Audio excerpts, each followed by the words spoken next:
आज हम समझते हैं सनातन धर्म क्या है।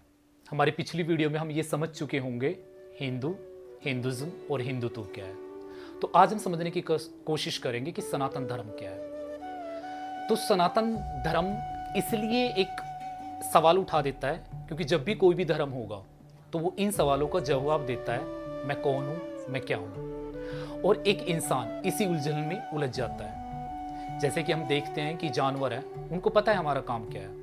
शेर है, मांसाहारी खाना है, मांसाहारी खाता है। खरगोश है, घास खाना है, घास ही खाता है। लेकिन इंसान एक ऐसी कह सकते हैं एलिमेंट है, एक ऐसा तत्व है जो अपनी उलझनों में उलझ जाता है, जो अपने आप से सवाल पूछता है, मैं कौन हूँ, मेरा वजूद क्या है, मेरा रिश्ता क्या है। इन सवालों का सारा जवाब धर्म से मिलता है।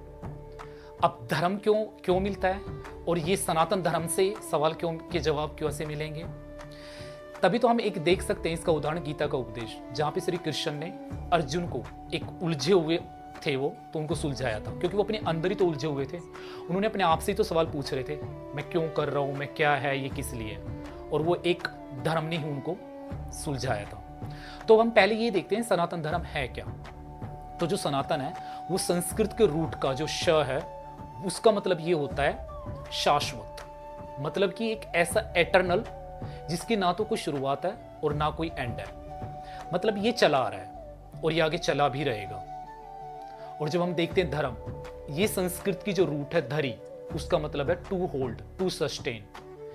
किसको सस्टेन, किसको मेंटेन करके रखना है, जो चला आ रहा है। अब चला क्या आ रहा है, सनातन धर्म के अंदर कुछ कोर कॉन्सेप्ट है, जैसे कि नियम, जीने की शैली, या हम कह सकते हैं कुछ तरीके, या हम कह सकते हैं सत्य, अहिंसा, जहां पे पाप ना हो, और सबसे ज्यादा कोर कॉन्सेप्ट यहां पे आता है आत्मा का परमात्मा से मिलन, मतलब आत्मन। तो यहां पे जब सनातन के अंदर ये कोर कॉन्सेप्ट है तो इसके साथ साथ इसके जो फिलोसफिकल कोर वैल्यूज है वो भी आती है। और सनातन धर्म में फिलोसफिकल कोर वैल्यूज क्या है, काम, धर्म, मोक्ष। तो जब हम काम, धर्म, मोक्ष की बातें करते हैं तो ये हमारी कोर वैल्यू और इंसान का अल्टीमेट टारगेट यही बन जाता है। तो जब हम धर्म, कर्म, काम, मोक्ष इनकी बातें करते हैं तो हम इनको किस तरीके से प्राप्त कर सकते हैं। तो सनातन धर्म हम ये बताता है कि ड्यूटी कौन सी, कि मेरा जो कर्तव्य है समाज के प्रति, परिवार के प्रति और खुद व्यक्ति के प्रति, उसको ड्यूटी में कन्वर्ट करता है सनातन धर्म। और ये इस तरह की जो फिलोसफिकल कोर वैल्यू और जो कॉन्सेप्ट वैल्यू उनको फॉलो करता है। तो हम कह सकते हैं कि सनातन धर्म एक बहुत ओपन है, ना कि रिलीजियस की तरह है। क्योंकि रिलीजियस में एक किताब, एक चार दीवारी, एक सर्टेन पहनावा, सनातन में इस तरह का नहीं है, बिल्कुल खुला है। मतलब हम कह सकते हैं कि जीवन जीने की शैली है। जैसे कि हमें फसल उगी, फिर हमारे त्यौहार आए, दशहरा, दिवाली, सफाई, नवरात्रे, फिर से एक ईयर स्टार्ट हुआ। तो इस तरीके से हम कह सकते हैं जीवन जीने का तरीका, कि हमें जीवन जीने का तरीका मिलता है और बहुत फ्रीली तरीका है। इस सनातन धर्म की यही खूबसूरती है कि बहुत खुले तरीके से जिया जाता है, क्योंकि ना तो इसमें कोई बंधन है, ना कोई बाउंडेशन है, ना कोई ट्रेडिशन परफॉर्म करना है, करे ना करे। क्योंकि हम ऐसा देखते हैं कि एक घर के अंदर बहुत सारे जो लोग रहते हैं वो भी अलग अलग भगवान को मानते हैं। तो अब ये सवाल यहाँ पे उठता है, सनातन धर्म ये हिंदुज्म कैसे बन गया और हिंदुत्व में कैसे है। क्योंकि जब मैंने पिछली वीडियो में समझा था, हिंदुज्म एक विचारधारा है और वो ऐसी विचारधारा जो विचार चला आ रहा है, वो यही फिलोसफिकल कोर वैल्यू के विचारधारा चली आ रही है। मतलब कि हमारे जो वेद है, पुराण है, उपनिषद है, महाकाव्य है, वो सारा हिंदुज्म है। और अब जब ये हिंदुज्म चला आ रहा है और ये सनातन धर्म में कन्वर्ट हो जाता है, तो सनातन धर्म हमें ये दिखाता है कि ये जो हमारे वेद पुराण है ये हमें किस तरीके से जीवन जीने का तरीका बता रहे थे।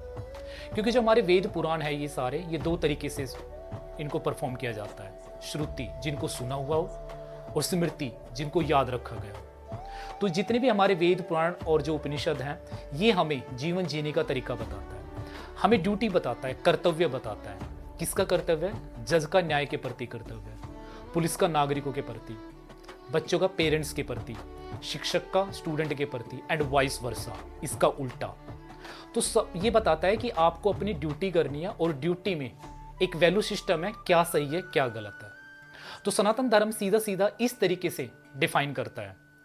और अब ये हिंदुत्व में किस तरह से हो गया, क्योंकि जो हिंदुत्व है और जो हिंदू है वो हिंदुज़म की विचारधारा में चला जाता है और ये विचारधारा एक हायरार्किकल को परफॉर्म करती है। अब जो ये राजनीतिक विचारधारा है, ये सनातन धर्म को सर्वोपरि क्यों बना रही है? लोग कहते हैं ना कि कानून से भी ऊपर इनका मनुस्मृति चलती है, क्योंकि जो सनातन धर्म के अंदर है वो मनुस्मृति है और मनुस्मृति में जितने भी चैप्टर्स हैं वो चैप्टर सामाजिक पहचान और व्यक्तिगत पहचान और समाज का व्यक्ति से क्या कनेक्शन है, किस तरीके से शासन चलता है, वो सारी ड्यूटीज़ के बारे में डिफाइन किया गया है। तो इसलिए जो ये विचारधारा अभी चल रही है, ऐसा कहा जाता है कि ये मनुस्मृति को सर्वोपरि कर रहे हैं। ऐसा सर्वोपरि नहीं कर रहे, ये एक हिंदू धर्म के और सनातन धर्म के अकॉर्डिंग चल रहे हैं, क्योंकि सनातन धर्म के अंदर ये चीज़ें साफ साफ ड्यूटी परफॉर्म किया गया। राजा के अपने नागरिकों के प्रति क्या ड्यूटी है, ये सनातन धर्म में साफ साफ लिखा गया। तो इस तरीके से हम समझ सकते हैं कि ये जो सनातन धर्म है और यह जो धर्म है ये रिलीजियस से अलग है।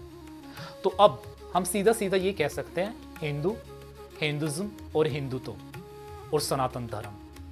अब एक पॉलिटिकल टेक्निकल पॉइंट यहाँ पे ये आ जाता है कि ये जो हिंदुत्व की बात करते हैं तो ये राजनीतिक विचारधारा के अंदर सनातन धर्म की क्या कनेक्टिविटी है। हम जब बात करते हैं तो ये हिंदुज्म और हिंदुत्व मिलकर ना एक संघ परिवार बनाता है और उस जो संघ परिवार है उसके अंदर आरएसएस, हिंदू परिषद और बीजेपी ये सनातन धर्म की बात करते हैं, ये हिंदुत्व की हिंदुज्म की बातें करते हैं। इसलिए सनातन धर्म यहाँ से कनेक्ट हो जाता है राजनीतिक विचारधारा से। और हमने हिंदुत्व में डिफाइन किया गया था हिंदुत्व राजनीतिक पहचान है और जबकि हिंदुज्म हमारी धार्मिक और सांस्कृतिक पहचान है और हिंदू हमारी एक भौगोलिक पहचान थी। तो आई होप ये सब कुछ क्लियर हो चुका है हमारा हिंदू, हिंदुत्व और हिंदुज्म और सनातन धर्म। Lots of people and students are recommending me to speak in English. Please deliver lecture in English.